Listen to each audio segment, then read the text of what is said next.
ូនស្រក់ស្រណោះនឹកពុកអេ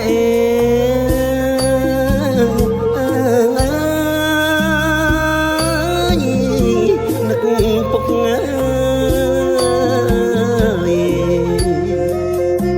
ពេលមកងាយលេងស្រុកងាយជួបតែអោមកម៉ែ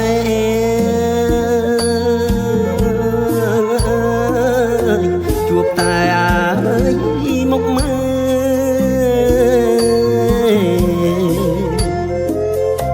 កូនប្រត់ណាយពីពុកច្រើនឆ្នាំហើយច្រើនខែកូនណា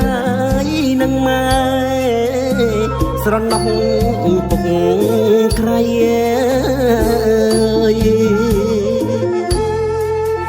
កាលពុកងាយឈឺធ្ងន់ពុកផ្ដាំកូនថាង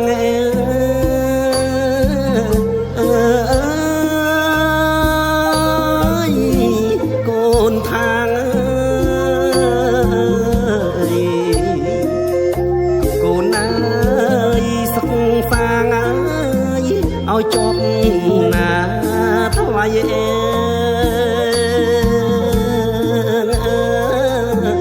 ឲ្យជាប់មកណាថ្លៃញ៉ាគ្រួសារណាយើងអត់ពុកគ្មានណាគេអ្វីឲ្យកូនណាប្រុសស្រីមុនជីវិតសូនងាយឥឡូវហើយបិណ្ឌភ្ជុំកូនសល់តែម៉ែញ៉ែ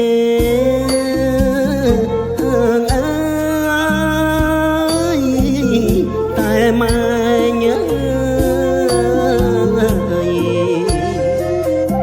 បាត់ពុកងាយធ្លាប់ក្បែរធ្លាប់ថ្នាក់ធ្នមកូនអើយធ្លាប់ថ្នាក់ធ្នមកូ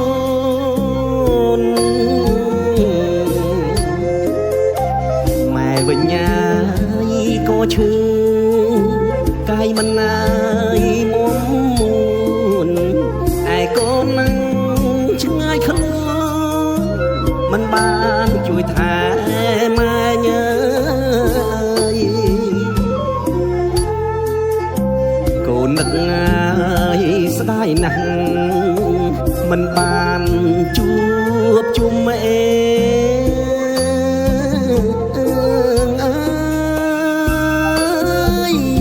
ជួបជុំ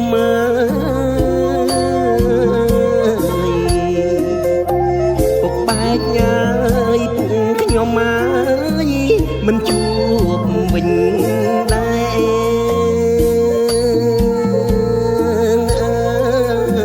មិនជួបមកវិញដែរញ៉ាយពេលឃើញញ៉ាយពុកគេកូននឹកងាយពុកអត់លហើយមិននឹកងា